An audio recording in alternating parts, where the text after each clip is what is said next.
Welcome to Kung Fu Africa number 2. If you've just watched my 9-inch nails Crow Brandon Lee tribute video, if I remember that's going to be the title. Anyway, so I can get off Instagram. Alright, I've always given you the do's and don'ts of martial arts. And I have a wedgie. Had a wedgie. So yeah, I'm going to get in the shower after this so I don't have superhero stink. Okay, so when you saw me do some maneuver or not that involved this, that's exactly what happened. So when you drop your weapon on the battlefield, first advice is, from my own personal experience, as you just saw, don't bring a weapon to the battle. Take your enemy's weapon and use it on him. Okay, all jokes aside. When you drop a weapon in a fight, like that, your ability to recover that weapon is important, but not necessary. You still have one. You can lose your life recovering a weapon. So don't do that. You still have one. And remember, if you didn't do this, or that, in the first damn place, you wouldn't have lost your weapon. So what I did, and I'm not going to do it correctly, I'm sure, because I don't really remember what the hell I did, so as not to be a liar, somehow or another I knew the weapon was over here. That's about all I remember. Now how I got there, I don't really remember. But in the event that I strike, kick, down, swept it up. Now remember, had I not did this crap, I wouldn't have lost one of my chobos in the first place. In any martial art training or any martial art fighting, these things here, they're great. They're also something that can be used against you at any given time. If you are fighting an ace, a person who arrives on a battlefield, just like me, not in the army shirt, let's make it more convenient. Okay, I'm just like this now. I'm coming to a fight. You're all decked out in your shit. You pull out your weapons. Bad idea. Why was I clapping? Because I'm fixing to take the motherfuckers from you. I just gotta get through your defenses. Or I gotta bait you in. So that if you swing your stick, you're not doing this. If you do that, I'm taking it for sure. If the fight starts and before the fight starts you go, I'm taking that shit. I'm taking that shit. I know I'm going to take that shit because you did that. And you did it with both hands. Which means you're showing off. Which means you more than likely have never had a chance to use those things in a fucking fight. Alright? Sorry, I'm going to keep it real. If you're doing weapons counters and training, it's not the same as literally taking one of these things up to the side of somebody's fucking head. And anybody who tells you otherwise, they're lying to you. I've never taken weapons to a fight because I am the fucking weapon. Period. So when I train, yeah, I do this. A lot. You see it all the time. But I also tell you, what do I tell you? I tell you not to do it. Why do I tell you to not do something that you see me do? Because this is training. This is playing, actually. This is training. Boom, boom, boom, boom. This has nothing to do with training. And though I was taught that shit in Kempo, I will tell you from experience, a weapon that you bring to a fight can be that same weapon that somebody beats your ass with. So don't take a weapon to a fight. Your skill level with these bitches right here need to be on point before you even pick up a weapon. And if they're not, and all you know is weapons training, you're going to be a sorry son of a bitch when you come up against somebody who knows what the fuck they're doing. So, you just swing your stick. I'm going to evade. I'm going to evade. I'm going to keep evading. But sooner or later, you're going to overreach. And when you overreach, boom, there's a knee. Same thing I tell people who do BJJ. And I'm sorry if I piss you off and you do BJJ. But I'm going to tell you like this. If you're coming in for a single or a double, or a takedown or a spear, you're eating a knee. You know why you're eating a knee? Because whoever you're fighting doesn't know BJJ. But here's a principle of BJJ that I learned in the Army. It only works if you get me on the ground. Now, Judo and regular Jiu-Jitsu has a standing game. And if you don't know that regular Jiu-Jitsu has a standing game, then you haven't taken Jiu-Jitsu from the 80s, 70s, and the 90s. The shit I took. Okay? Because that shit's straight. Boom, boom. Knees, elbows, all the Jiu-Jitsu I took, everything is in every other martial art. Just have different names for the shit. Alright? Brazilian Jiu-Jitsu works great on the ground. Works great on the ground. If you get me on the ground, I'm possibly a dead man. If I give up. No. Fuck that. I got two solutions to that. One, you're not going to get me on the ground. Two, you're not going to get me on the ground. Okay. Three, in the event that I'm on the ground, and you're going for an arm bar or a toe hold, I'm not just going to lay there and let that shit happen. Go watch these videos and watch at how people panic and lay there and let people take control, whether side mount, full guard, total control. Watch how they lay there and just let that shit happen. Now, I don't know if they're a novice. I don't know if they're new to the game of jiu-jitsu or martial arts in general. But if you're going to fight, fight. Fight tooth and nail. Yeah, you got me in an arm bar. You got me in the Oscar lock. You got me in the arm bar where she does that suicide dive flip thing and puts you in, you're fighting. No, fuck that. Sacrifice an arm. Because there's no reason why I can't roll over on top of her and start dropping elbows. You gotta learn how to fight, learn how to fight. You wanna learn how to exercise or play? Yeah, go ahead and do that. Use martial arts as your exercise or play. I grew up fighting in the streets. I'm gonna fight. Now, if I'm just learning and I'm letting you teach me, I'll let you put me in a couple of these moves just so that I know what the fuck that pain feels like. Just so that I know that that shit's never gonna happen again. Now, when I was in the fucking army and they was teaching us Brazilian Jiu-Jitsu and Delta, I got fucked up because I couldn't roll the guy off me. All he basically did was just set on me and hold my lapel. It's like, you really ain't going nowhere. And I'm chopping at his arms and C-clamping. And whenever the drill sergeant came, yeah, he let me roll him off. The guy was the size of the rock. I was not rolling this motherfucker off at my own volition. However, I got tired of him understanding that he was bigger than me and stronger than me, but he wasn't better than me. He was like 25 years old. I was 37. So he's holding me down. C-clamp's not working. I slid my hands under his fucking hips, right under the thighs. Boom! Ran my head into his shit, slid from under him. Fight's done. Alright? Was that an honorable move? Not for old school Kung Fu if you come out of the Shaolin Temple. Newsflash. You don't see no goddamn brands right here. Therefore, I'm definitely not Shaolin. I come from the school of anything goes martial arts. All hell Rama Satome.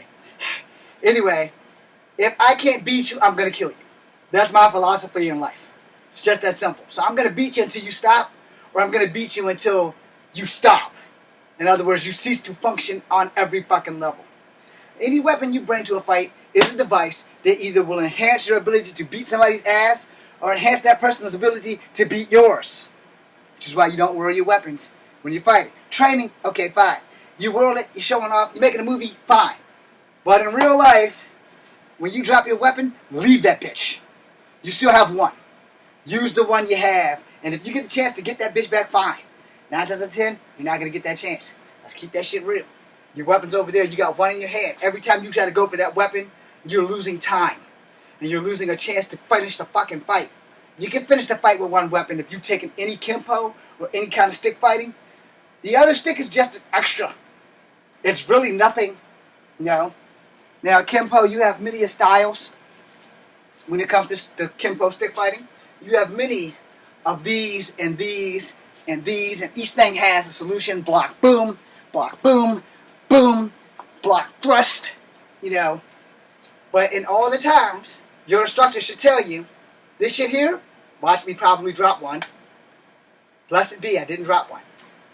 But that shit here, that's for training. But when you get into a fight, these motherfuckers should never leave the grip of your hand. Boom, boom, boom, boom, boom, boom. That there is a mistake. Here's your correct thing. Boom, boom, boom, boom. These things never leave your hands. They should never do this. Making a movie, that's fine.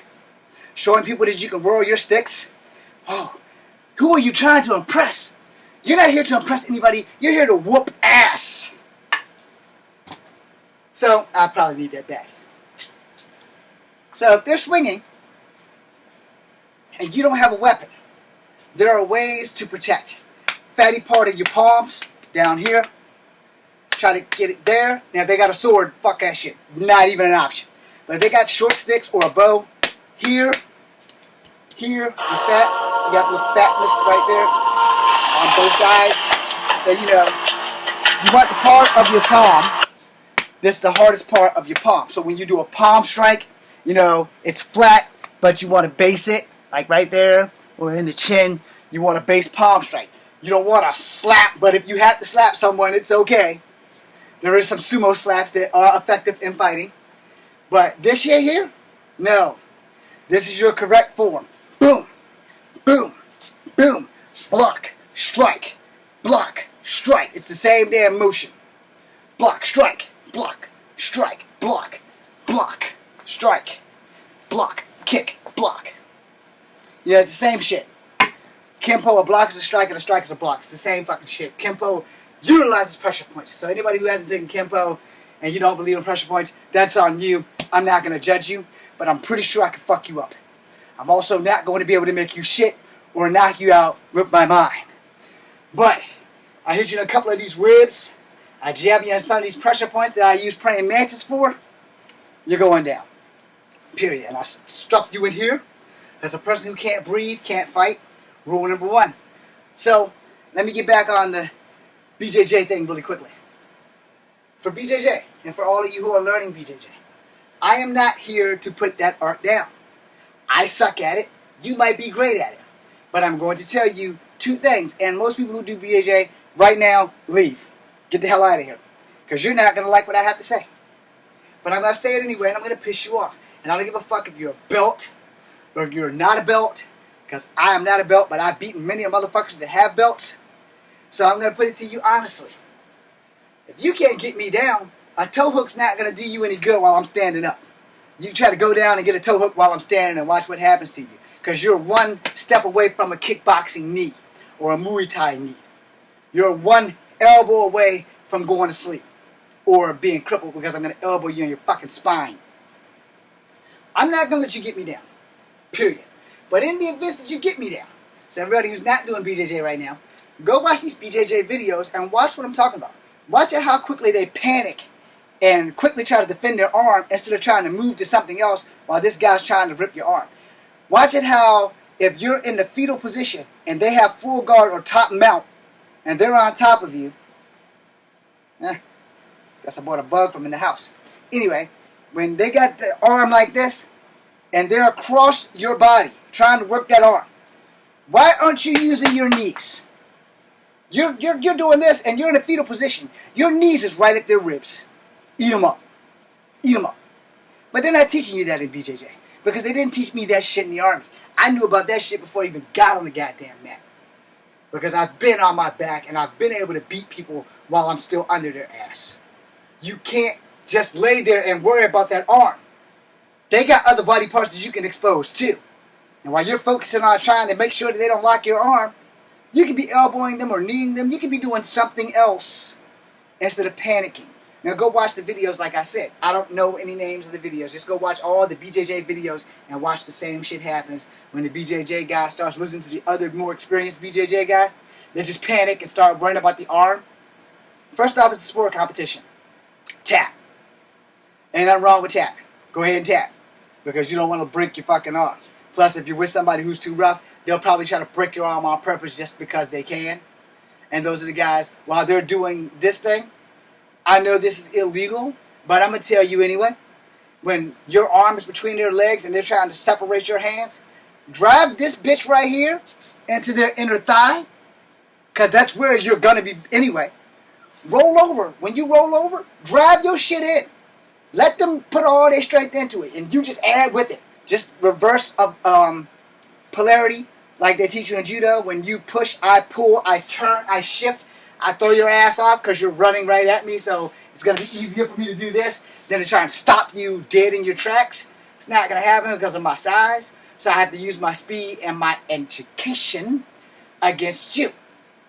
If you're running and you throwing a punch and you just at 1 gram off of balance, I got options. I can punch you in the chest and catch you in the chin, grab your arm, and then throw you. Or I can just keep that shit simple. When you're running, I can just sidestep and throw your shit. It's going to be a whole lot easier to do that than to try and punch you, and then throw you. If I'm lucky, if I punch you in the chest the first time, it should stop you. But if it doesn't, and I punch you and then throw you, I don't work too hard. Just be easier to sidestep and get the hell out the way and throw you. Or sidestep and trip you and let you fall over your own goddamn fucking clumsiness. And if you go down, I need to be on top of you. I'm not going to let you get back up. When you hit the ground, you better believe that when you turn to see me, you're going to see a knee. If not a knee, you're going to see a sliding, flying arm or a flying fist. But I'm not letting you get back up. Especially if you're bigger than me. I'm sorry. This is not the proper thing that I'm going to say, but I'm going to say it anyway. If you're bigger than me, don't expect so much mercy. Because you weren't going to give me mercy because I'm small.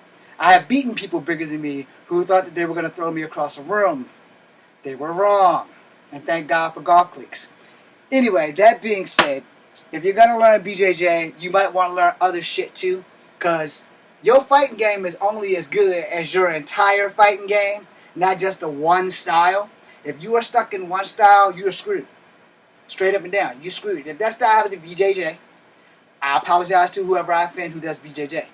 But straight up and down, you need Taekwondo, or you need Kempo, or you need Naharte, or some Japanese karate or kung fu, because you're going to need a stand-up game to get to use your BJJ.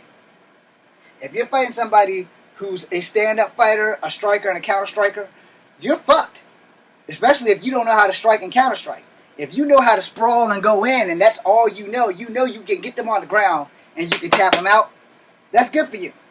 But you only checked off check C versus A and B. You need to be able to check off A, B, and C if you're going to get any kind of fucking fighting anything. Because you need to be well-rounded.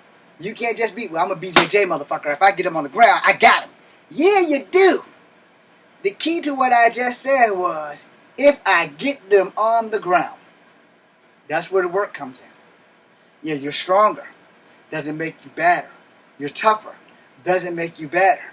You don't have as much experience in a stand-up fight than you have 125 pounds of problems if I happen to be across the fucking ring from you. Alright? Just saying. If you ain't got no stand-up game, we got a problem. Or you got a problem. So you need to be well-rounded. You need to have your shit, your A's, your B's, your C's, your P's, and your Q's straight before you get into any kind of fighting competition, because here's the truth. I'm not going to know what you know until we square up. And even then, I'm still not going to know what you know until you throw the first jab or you make a move. So if you fake me out, you go for a jab, and I block, and you come down for a sprawl, and you're going to take me from the waist, or you're going to take me from one leg, or a single leg, or a double leg, or whatever the fuck you want to call it, I got you dead to rights. Because you done already faked me. So I done got my guard up, and I see through my guard that you are sprawling. Which means you're coming in from the waist, or you're coming in from the hips. And when you come in, if you're coming in from the waist, it's going to be easier, boom, to bring that knee up. If you're coming in from the hips, it's going to be easier to bring that knee up because it's the closest knee to you versus the power knee. Here's the thing about fighting. I'm going to add this in before I go. Because Kung Fu and Karate are like a really thin line. Alright? So if you're coming in and I'm using Kung Fu, it's the closest knee. Because it's not about power, it's about directness. So you're coming in like this, you're coming from my waist, boom! You're coming in full charge. Which is why this knee right here is not going to be as effective on my end as it's going to be on the receiving end from you, because you're coming in full charge, boom! Now I still may go down because you still may have enough momentum to bring me down. But your ass is going to get shook. Now what's really going to happen if I use a karate knee, which is pretty much the same fucking thing, I'm just using the power knee, which is the knee that has the most momentum and the most torque when you're coming in, and I'm still here, you're coming at me, BAM! Now I done drove that knee. This knee has had time to build up power and speed and strength, versus this knee that only has time to build a direct blow to your chin, where this one has time and power and the speed it needs to bring your ass down. You see the difference between Kung Fu and Karate right there. Kung Fu, directness. Karate, power. Boom! So if I bring the power one, and you're coming in, and I just checked your chin, you're probably going to come right the fuck back up. But if I check your chin here, it's more than likely it's going to work against me, but it's also going to fuck you up enough that I can recover before you can get back on top of me. You got to learn how fights work. I'm telling you, you have to learn how fights work. Well, anybody who's sprawling in at you, if they're going for a single or a double leg, because you're standing like this, so they go for a double, you have knees. You don't have to stand there and let that happen. Now, supposedly in the UFC or MMA, it's illegal to drop an elbow. Fuck that shit. I will just get banned. Because if you're coming in, all of this shit is open.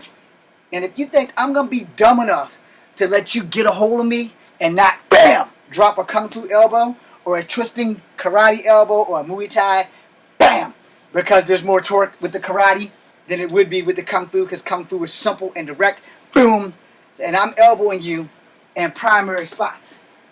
So, I'm elbowing you in your shoulder blades, right there. We're right here in central spine. We're right here where your spine and your neck kind of meet. I'm fixing to end this shit quickly. 47 years old, I don't have time to play with none of you young whippersnappers. I'm ending your shit. You're going to think twice before you try to ground and pound my shit. Now, the thing is, I got to be ready. So if we're jogging around, I'm not going to know what you're going to do until you make the first move. But if I make the first move before you make the first move, I'm not going to stop. Especially if I connect. If I connect, that shit's over. Because I'm not going to stop until your body drops or you stop breathing. So my plan is really simple. Jab, uppercut, and that uppercut's not going for your chin. That shit's going straight into your solar plexus and your sternum. Boom, boom. I'm going right there. Because I know if I hit that breath and I stop that breath, fight's done. Or at least you're going over. And when you go over, bow, I'm bringing in that knee. And if you're too far away, I'm going to close in the distance with my foot. So I'm going to throw a crescent round or a taekwondo front round kick. Boom! And when you get over here, I'm going to be right in position to throw another move. So that way, I'm going to stop you before you hurt me. I'm 47 years old. I can't be playing with you. So I'm going to make damn sure that I do it right the first time. Thank you guys for watching for Kung Fu Havoc number 2. I hope I taught you something. Instagram, I hope I taught you something. Y'all have a nice night. I'm going to wash off the superhero stank now. Obviously, I didn't stop the button.